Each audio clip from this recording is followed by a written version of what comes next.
This is a 1976 CB750, and this is one of about 4 of these bikes that I own. And today I'm going to give you guys 5 things I despise / hate about this machine right here. Overall, it's a good machine. Before we get into this video, I love the bike, but every bike has its flaws, and we're going to be talking about its flaws in today's video. The very first flaw / thing I despise about these bikes is the previous owners and the conditions that they've left them in, and also modifications that have been done to these bikes. For some reason in the 90s there was a very popular phenomena going around, and that was to trash every single Honda possible. And there was a ton of these. There used to be hundreds and thousands of these bikes, if not hundreds of thousands of these bikes. And well, people literally were lighting these bikes on fire and using them to have fun destroying. And unfortunately, it's hard to find a well-preserved example of these machines nowadays.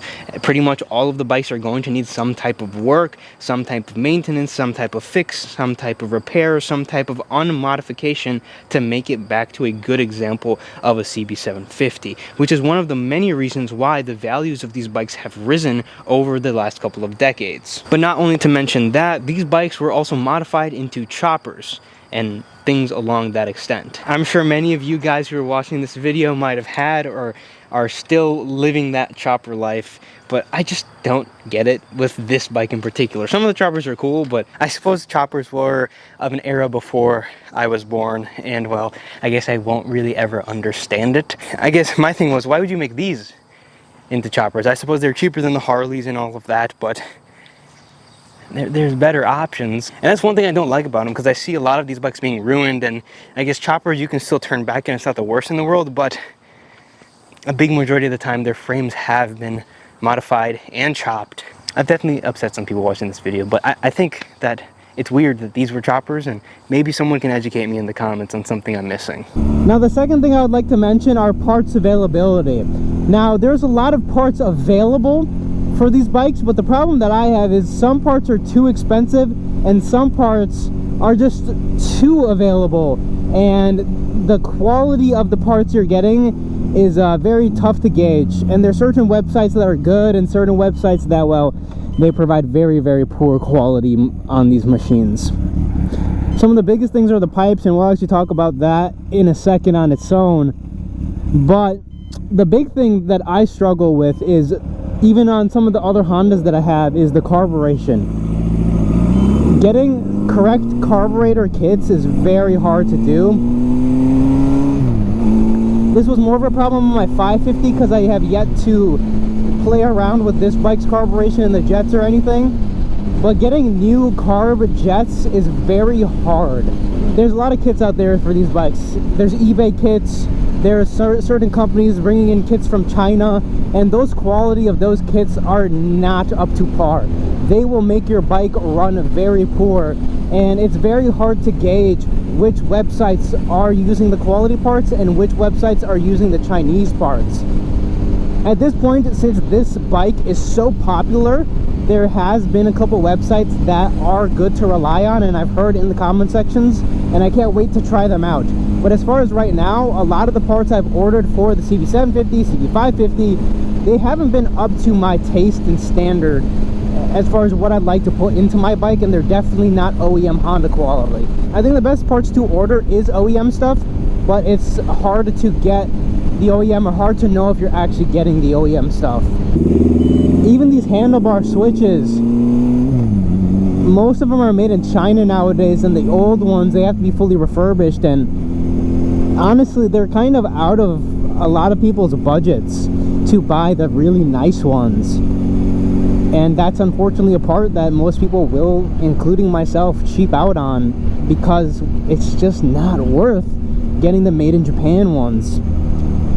And the Chinese ones are decent quality, but they're definitely not going to last as long as these Japanese ones have. Because these bikes were destroyed, because these bikes also aged, their exhausts are very hard to find original. Original exhausts can go for anywhere between $2,000 and $3,000 depending on the condition of them. Also, a bike is much more valuable when it has the original 4x4 exhaust. My issue, and the thing that I hate about the original exhaust, is how much they cost. Remanufactured versions of the exhaust still cost thousands of dollars. And to me, that doesn't really make too much sense, because if we look at my RC51, for example, the most expensive desirable exhaust on that bike costs around $2,000, and it has carbon fiber slip-ons on a race machine, essentially. I suppose people pay for them, and making them probably isn't the easiest thing in the world, because, well, it's a solid piece of metal for exhaust. I think they should cost less, and I also think it's unfortunate that as many people ruined these bikes as they did, and how hard they are to find. And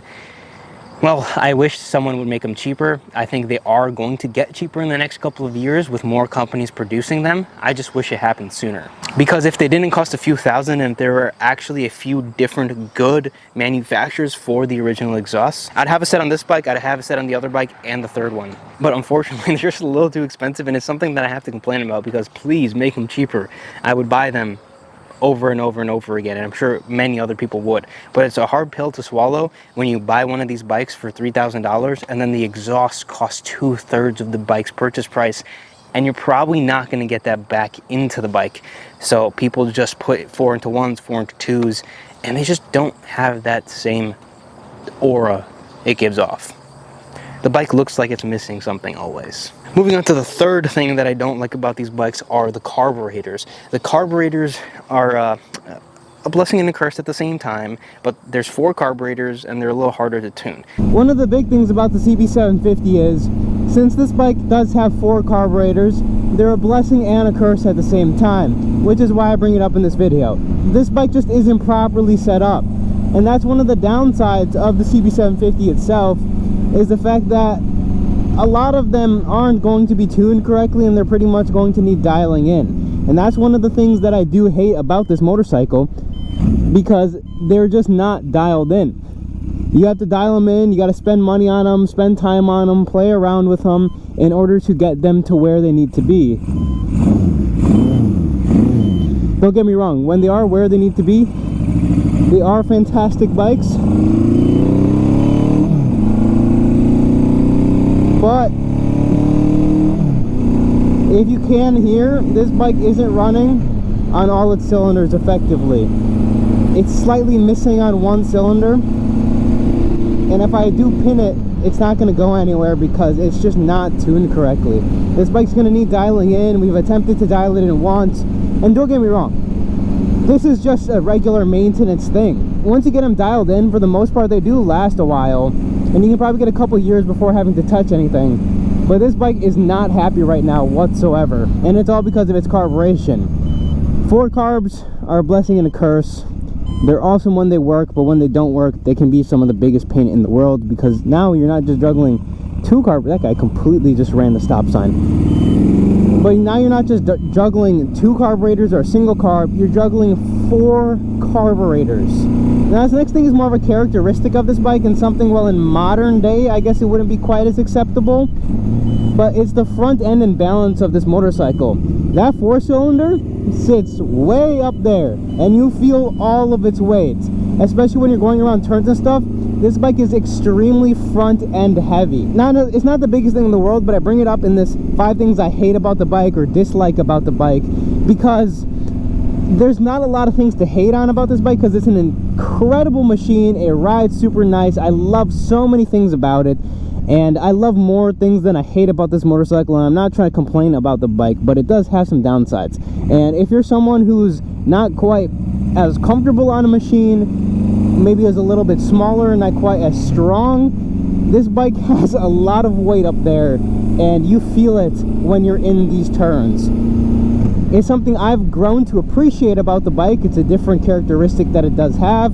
But as far as balance and things go, and like, if we're looking at this from an unbiased perspective, if this was a motorcycle that we were to go out and want to buy and ride, I think a lot of people would see that balance as a little bit of a downside. Like I said, I've grown to appreciate and love it for what it is.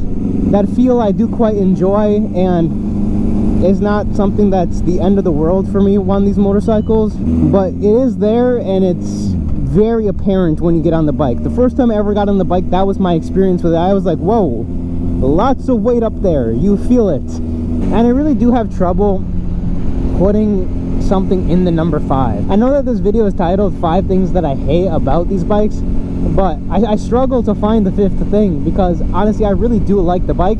But I guess for this particular bike, it's going to be, I get a lot of false neutrals. What a false neutral is, basically between a certain gear, whether you're upshifting or downshifting, it'll go into a place where neither gear is grabbing the transmission. The gears aren't grabbing each other and there's a little bit of space. And in this video, just riding it around, I did get a couple false neutrals, and I'll play those here. And see right there, that's between second and third.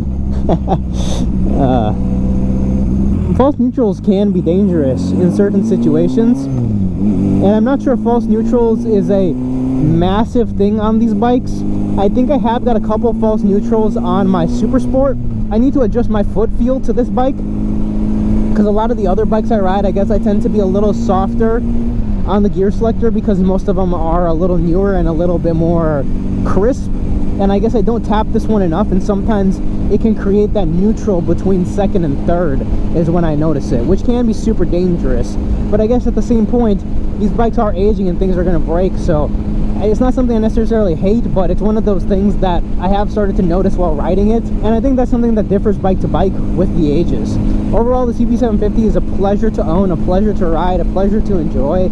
It definitely has deserved every single bit of love, appreciation it's got over the years, and I can't wait to continue to enjoy my bikes. With all of that being said, I'd love to hear your guys' stories in the comment section down below. As always, that's all I have for this video, and if you did enjoy, leave me a like, subscribe. As always, I'll see you guys in the next video.